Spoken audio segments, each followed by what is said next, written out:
Get ready for hot takes and insight from local industry experts in real estate, business, and lifestyle. He used to play ball with the Padres. He played hockey for the Lobos. Now they're crushing it in the real estate game. Together, they'll showcase the best of the Duke City. This is All About You, ABQ. Season 2, what you gonna do? It's all about you, ABQ. Now, the goal of the show is to highlight the best of our city's industry experts in real estate, culture, and lifestyle so that you walk away with some value and feeling inspired. Now, the way we like to do that is to answer the questions you may have or interview the guests that you'd like to see. So we invite you to join the conversation. You can reach out using the hashtag up here or join our email list to get some timely tips about our community and real estate market. Hey, I'm Skip Adams, owner of Sold by Skip Real Estate Brokerage here in Albuquerque. Grant Harvey, Vision Mortgage, home loan expert. Nicely dressed. You probably recognize Grant as the head coach of the University of New Mexico men's Lobo hockey team, but now he's absolutely crushing it in the mortgage game. Where have we seen this guy? Was it HGTV's House Hunters or being the top 2% producing real estate agents in the city? Yeah, that's Maybe me. even in Bernalillo? Great show. Here's why you're going to want to stay tuned. Tyler Moore, the CEO of Apara Autism Centers here locally. This is the guy. This guy moved from Texas. Yeah. I don't have to say this. You guys know I have a deep hatred for Texas. Yeah, we want more.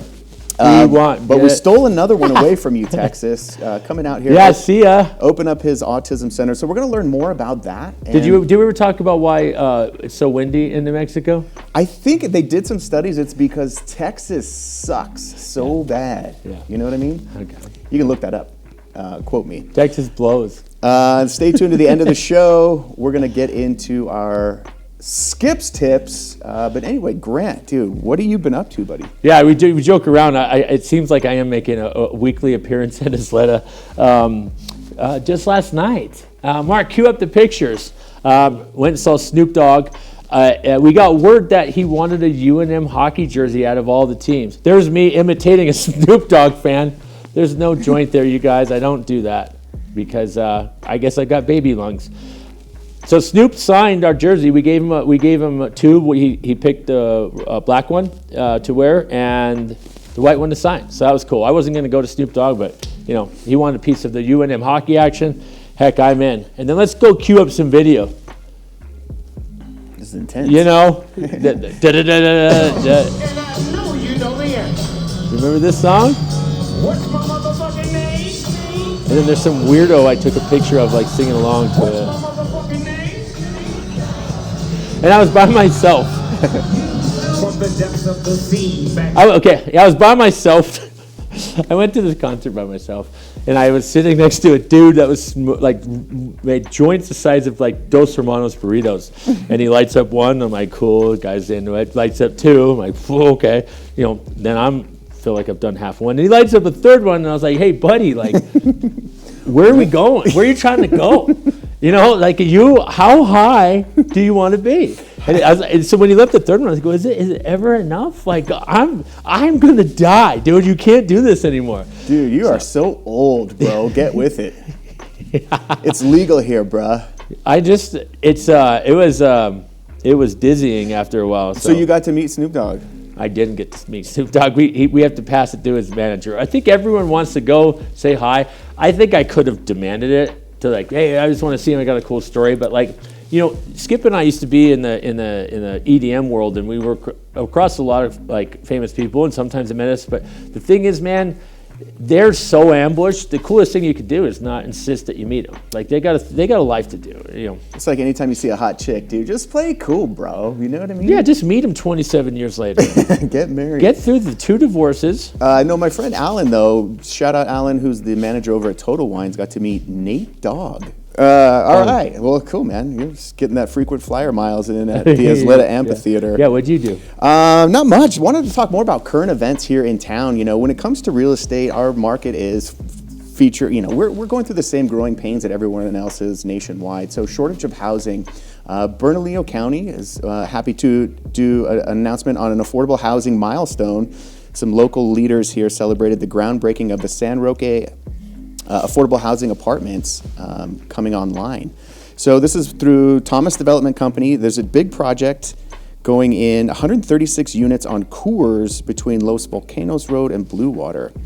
So the Bernalillo County Board of Commissioners working together to get this property up and running. So they had the groundbreaking ceremony, should bring some new doors in to our city. Do you know any of the specifics? What's the income bracket? Yeah, no, that's a great question. It's a great question. It's all available online, so we'll have links to the development. But they are doing a second phase called the La Sierra Apartments, designed for those 55 and over. So that'll be an adjoining complex. Shoot, well, let's put our names on the list. Yeah, it's probably a long waiting list, but we want to get on there by the time we're 55. So yeah, again, at least we're doing some things creatively to ease the housing strain here locally. Here's what I would predict, and I think this is where everyone needs to go. I was in Mesa del Sol, where my sister's place is, and they had a neighborhood market. It was awesome. They had a neighborhood gym and a neighborhood market like you would see in a bigger city, and it had great array of like groceries everyone would need. And you could obviously go anywhere you wanted, but it was right there. And I think they have like a brew pub and stuff. And I thought, man, this is how it's supposed to be. Support your local grocers. Support. I love that idea, and I would hope that this gets incorporated in their infrastructure or something that promotes neighborhood commerce. Yeah, there's got to be some sort of commercial plan on the ground level. We love that. Yeah, gonna have it. Your dry cleaners, your floors. Yeah. Yeah, but that was always one of the big things about Mesa del Sol, which is like a 20-year-old project at this point. Right, It's been so slow to take off, Yeah. but that was the thing, was that there's just no commercial, there's no, where am I gonna do shopping, groceries, stuff like that. So they're starting to ease that pain point and really answer those questions. It looks great, and I think a lot of times people go, man, I'm not going to live there until this happens. And then I will say that people who got in there now are the first movers, and they should reap the reward because they took a chance. That was kind of a gamble to live out there, but I think it's going to be paying off. And look how much Netflix is across the freaking street there. That's awesome. Yeah. And so now they have an influx of people that need housing. So I think anyone that got in there early is having maybe huge equity. Well, we also talked about the new Maxion deal, which is the solar panel plant that's going to come out, bring like 1,500 jobs. So we're already seeing phone calls of people relocating for the Maxion project, which is a Singapore company that's bringing a huge manufacturing and solar facility here to our town. So that's going to breathe some more life into Mesa del Sol. Plus, they're doing a hot Funyuns warehouse. Yeah, there's going to be Hot Cheetos, Funyuns, and Jello Wrestling Event Center. But yeah, when you talk about these price points jacking up a little bit, you start to get into the jumbo loan section. Yeah, great. Good thing you brought that up. I think we've got him a mortgage minute. Jumbo loans, what are they, and how did we get here? Well, jumbo loans, I would say in Bernalillo, the loan limit is $726,100. If you have to borrow more than that loan amount, we get into a jumbo loan category. When you get in the jumbo loan category, you can kind of throw out all the rules of traditional financing, because what will happen is a lender or an investor will actually be taking on this portfolio. The investor calls the shots. So we give you a typical difference between a jumbo loan and a conventional. A jumbo loan usually will have a customer needing 12 months of liquid assets just in case something happens.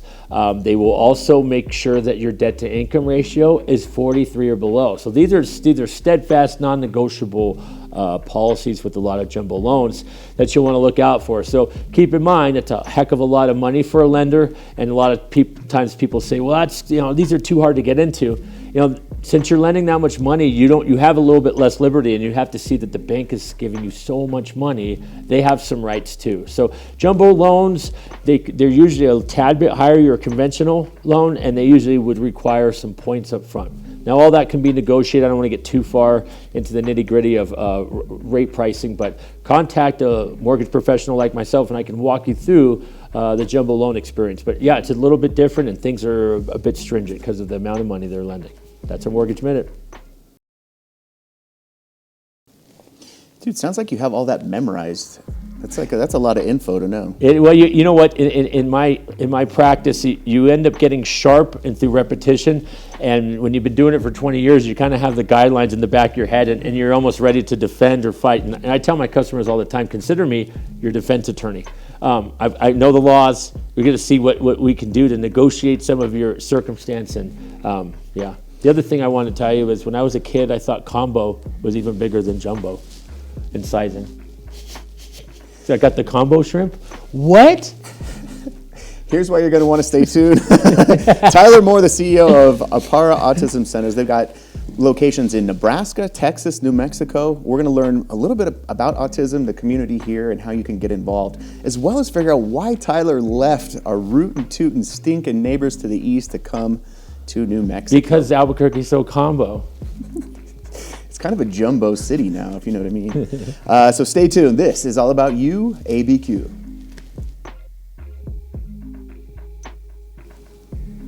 So welcome back to YouABQ. I'm Skip Adams, owner broker of Sold by Skip Real Estate here in Albuquerque. Grant Harvey, Vision Mortgage home loan expert. And we're joined today by Tyler Moore, the CEO of Apara Autism Centers here locally, also in Texas, Nebraska. But Tyler's got a fantastic backstory in the fact that he left Texas to move to New Mexico. And you know this show, we always celebrate that. So Tyler, welcome to the show, my friend. Thank you guys. You guys are having way too much fun. Dude, Way too much fun. Well, this is we're blessed. We get to do this every week and just kind of come on and tell jokes and but also talk about some hard hitting issues. But let's talk about you first of all. Welcome to New Mexico. You've been here for about 12 hours now. Already bought a house. Parakeets, rabbits in the car. We brought the whole band. That's right. You know, you said it. You're living out of a suitcase because we literally closed on your house about 20 minutes ago. So you haven't even had a chance to unpack anything. So Yeah. It's been amazing. The road trip from Texas, the journey to get here. So I've lived in 5 or 6 different states at this point.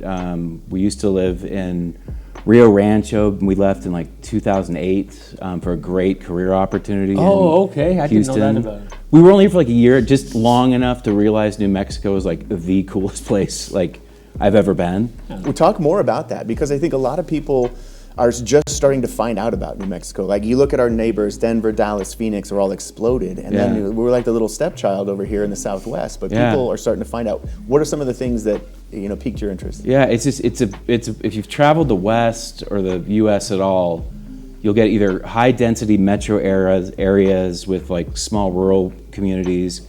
You'll get major coastal city kind of vibes. Like New Mexico is unique in that it's got boundaries that are open for everybody. It's accessible. The natural environment is accessible. The rich culture is you just can't find anywhere else. You can't. The food, the people are all, even natives that sort of maybe not want you to be in their backyard, very open, very welcome. What a cool, eclectic place to be, but diversity. It's just great, like, especially Albuquerque. Like I've lived in a lot of cities. The diversity here is it's second to none. It's like everything you'd want in a big city, but everything you need for your soul in nature. Like that's New Mexico and its core. That's what he's a walking travel and tourism guy. I think the state should give him a subsidy or like put him on payroll with that. That was wonderful. Just visit once. If you don't believe me, just visit once. That was it's probably the best presentation we ever asked, and we didn't put him up to it. There's not a script behind the camera. Yeah. Okay, Tyler, you're going to need to read this. You feel it. That was a great encapsulation. Yeah, and I grew up in Reno, Tahoe, which is it's a phenomenal place to grow up, but this feels like home. Like it's a great place, and it's a great community, and it's a place that's growing in all the right ways. It's a city that knows its boundaries. It'll get big enough, but not so big that it loses its sort of, close-knit sort of intimacy. That's true, and I don't think Albuquerque is aspiring to be anything else. No. I think we kind of have a stubbornness in our culture that's maybe to our detriment, but maybe part of the allure is we're unbudging about who we are and what we are. And then if like one of the guests before said, you have to go out and find Albuquerque.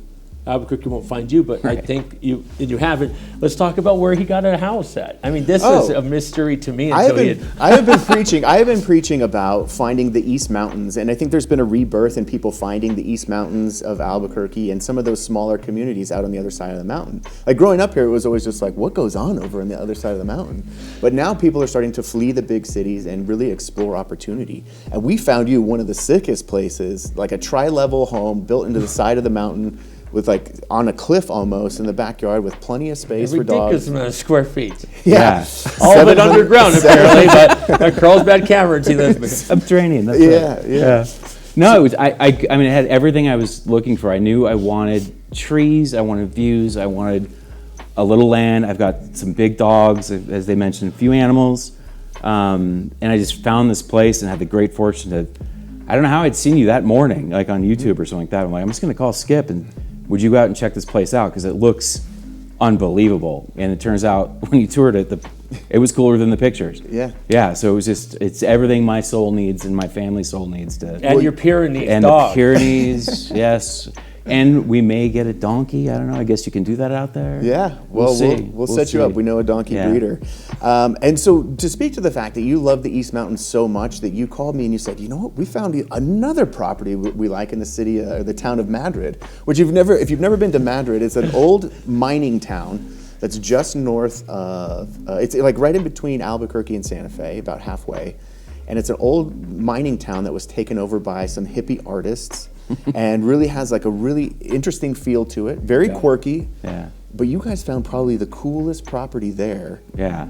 And got an offer accepted on it. So it's just right on the main drag. Yeah. So surrounded by art galleries and antique stores and just, again, that, I don't know, it's just an electric, cool energy. It is compatible with the environment. It fits in great. It's just, what a find. Even so even if it was a city for minors, you can still be 21. Hey-o! You know what I also thought of is it seems like Tyler's looking for a lot of ass out in Sandia Park. Bring your own ass is what they He's getting promote in some the mag. ass. He doesn't have children and he specializes in dad jokes. It's terrible. Yeah. No, so that's great. We're super excited to have you here, especially leaving Texas, man. I'm glad that we were able to. Yeah, get New you Mexico sorted should out. just drop confetti at the border for him. Welcome. He got out of Austin, Massachusetts. But let's talk more about the Apara Autism Centers, and I think that you've got locations in Texas, Nebraska, and New Mexico as well. So that played a little bit of part of the role of you coming back out to New Mexico. Yeah, for sure. So I've been in or around autism for my whole life. My oldest daughter is autistic. She's 21 now. She was diagnosed at about 3. And this was back when autism had a real stigma, like a real dogma. It's gotten a little bit better, but at the time, so I'm a dad of a child with autism, and my wife and I trying to, you don't get a handbook, you just got to figure it out. Back then, my career was at Optum, which is where we did the first development of like, how do you manage autism? Like, how do you pay claims for autism? So at work, I'm becoming a professional in the space, and at home, I'm a consumer of the services essentially. So after 18 years at Optum, I got the courage to start my own therapy company. So we provide what's called applied behavioral analysis to kids that are diagnosed with autism. Started out humbly in Texas. I was going to say, so let me back up a little bit. So where did most of the research, was there a certain part of the country or a certain university that really spearheaded research into applied therapies for autism? Yeah, the coastal cities, California, New York, Florida, really not only spearheaded the research and science around how do you provide therapy post-diagnosis, but they were the first states to mandate that the benefit should be covered just like any other medical benefit. It's an intellectual disability just like anything else. So they were a little bit ahead of the curve. Every state except 2 now, Texas being one of them, still doesn't mandate it as a benefit in their Medicaid program. But that doesn't change the mission. It still, if anything, it punctuates the need for folks like myself and other brave folks that know the space to get out there and provide more care. The diagnostic rate is about 1 in 40 kids right now are diagnosed with autism. And that's just some level on the spectrum. Yeah, great point, Skip. There's a wide variety of behaviors you could see with autism. Sadly, the system's really disjointed, and I think a lot of parents get confused about, how do I get involved in this? And sadly, those that diagnose the condition, they don't treat.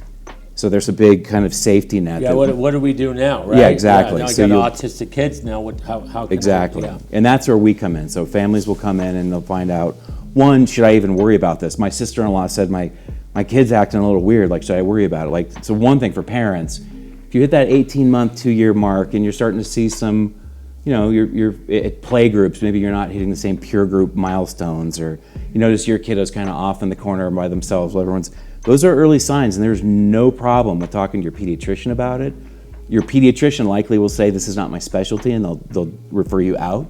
But once you've got the diagnosis, don't in any way feel guilt. We don't know what causes autism. We don't even think of it as something that needs to be cured. here it implies you're sick. These kids aren't sick. They just cognitively think about things differently, and we help prepare their behavior to modify around their intellectual development so that they can live a full and rich life. And that's all the therapy is. What do you do on the ground level to cause awareness that you're an entity and you're of something of help? Because we're probably talking teachers, counselors, people that are performing the diagnostic. How do you reach them to say, here's what we do? When you see these conditions, make their parents aware. How do you reach them? Yeah, I mean, always start through primary care. So if you have a pediatrician, talk to your pediatrician just like you would about a stuffed nose or a stubbed toe or something like that. Just say, I'm noticing milestones that just don't feel quite right. Do not go on Google and Google autism. You just take the Worst online advice. flow chart. Got to test. Don't do that, and don't listen to all the people that are saying, I think it's this or I think it's that. Start with your healthcare provider. Once you're screened, the process will unfold. Do you have a way of getting to the pediatricians out there? So how do they know about you? And if Yeah. so, how'd you do that? How'd you pull it off? It's one of the missions of Apara Autism Center and Autism Learning Collaborative is to break that door down. Sadly, the healthcare system has become very much about the 45-minute appointment. So if you're a pediatrician, you're just cranking through appointments. So when a company like ours comes and knocks on your door and say, hey, I want to share these treatment plans with you and these records with you, the pediatrician isn't as inclined to spend that time with you. So mom and dad, that's where you get the records and you take them to your visit and say, you need to be talking to each other. And so that the collaborative care aspect begins when we really think about how does the family start to bring the disparate parts of the healthcare system together to work for them. Yeah, so it would have to be an initiative maybe driven by the parents saying, hey, I've done this, here's where I think I need guidance. Almost like pushing for any medical issue if you didn't think you're Absolutely. doctor. And this is probably something of interest to you. I'm not saying, I've met Skip's kids really, but is it something that you look out for now that you think about stuff like this, going, hey, the awareness of this, because we didn't have this when we were kids. No, of course. No, I think they do a good job now. I think at your 2-year or your 18-month visit at your pediatrician, they kind of give you a checklist, like, is your kid, doing A, B, and C? I know nothing about this. I learned a lot from Skip's journey. Well, because to speak to what you said, you really don't really see it until, 18 months to 2 years. That's right. You start asking questions. Yeah. And you'll often do it comparatively, too. You'll see, how is my kiddo behaving against a peer group, which is never a great thing. But it's the only way to chart it, right? That early on, they're not being deficient in algebra, right? So you would go, okay, so this is what I have to work with. So like fine motor skills, if we're having a hard time, picking up a spoon or a fork. Gross motor skills, we're having a hard time, waiting in line or responding to my name. No eye contact. Very common is to walk around in circles on your tippy toes. These are early signs of the child recognizing that they're having a difficult time competing with the stimulus of the world, and it starts to manifest in what's called self-soothing.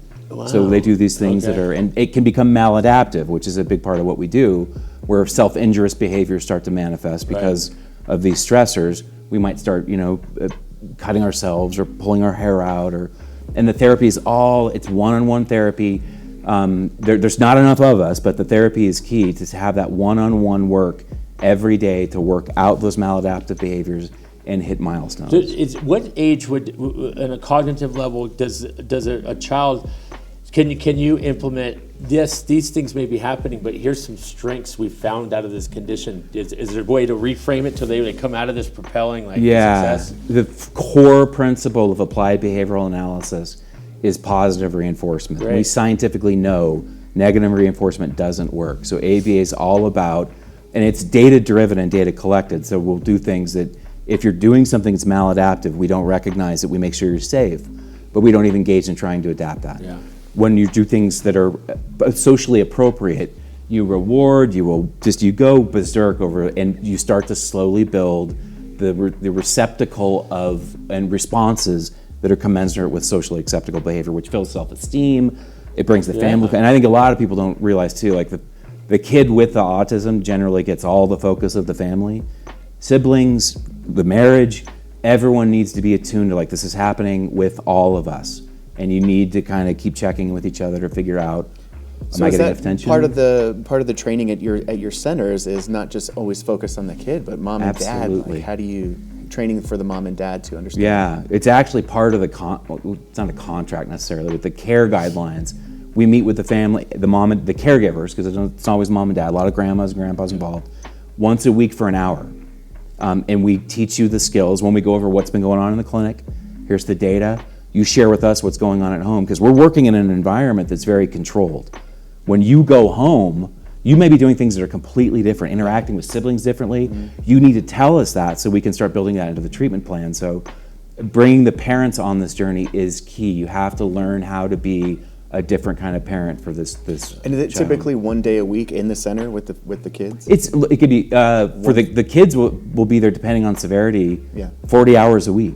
Okay. So they'll come in Monday at 8 and leave at 3, 4. So when it comes to hiring staff for your facilities, do you do in-house training, or are there like universities that offer training for hands-on? Yeah, great. And for anyone in Albuquerque that's looking for this as an outlet, there's 2 different tracks you could take. One is called a board-certified behavioral analyst. This is a licensed clinician, so you have to have a master's degree. This is the person that has probably 5 or 6 kids that they're managing care for.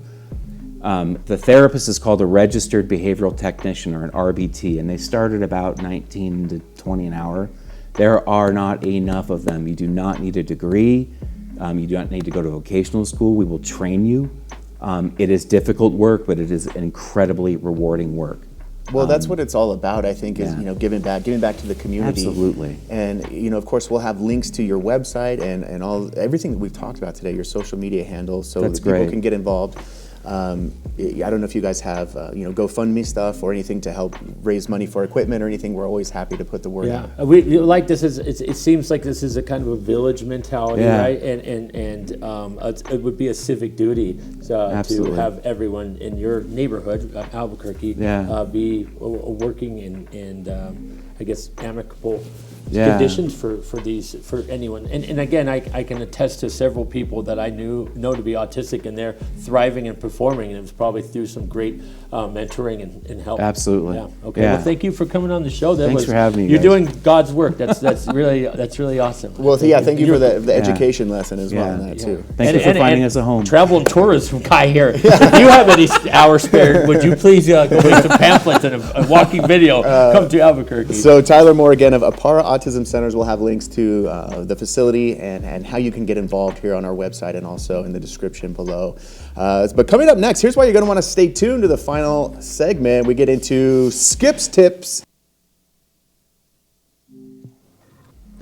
Welcome back to our last segment of YouABQ. Thank you, Tyler Moore of Apara Autism, for coming in. That was a pretty fascinating little segment here. Now we're going to have our last segment, our much-awaited Rax Lumberyard sponsored Skip's Tip. Take it away. That's right, it's Skip's Tips. Anything that saves us time, makes us more money, or allows us to have more fun, whether that's in real estate or real life. New home construction trumps resale every time. Here's why. Builders are offering huge incentives when it comes to interest rate, closing costs, buying down your interest rate to save you money on your monthly payment. See, a lot of buyers are getting beat out in multiple offer situations when they're buying resale. The good news is when you buy a brand new home through one of the new builders in town, you're not competing with any other buyers. You're gonna get the brand new finishes you want, and you're not gonna get any used toenails found in the carpet. So, if you're in a situation where you've been getting beat out on multiple offers, leave a comment in the section below and we'll get you set up on a brand new home construction tour where you can see all the different builders and all the incentives that they're offering. Share this with a friend and tell them Skip said so. Handsome guy. Swimmy swimmer. Grant's joining the swim team in his new wardrobe. Just throwing that out Doing there. the backstroke. Yeah. I weigh 199 now, everyone. Congrats. We were all worried about you. Yeah, Tommy Lasorda is so proud of me. Great episode. Thanks to Tyler Moore. Wednesday nights, Sunday mornings. Appreciate you guys tuning in. This is all about you, ABQ.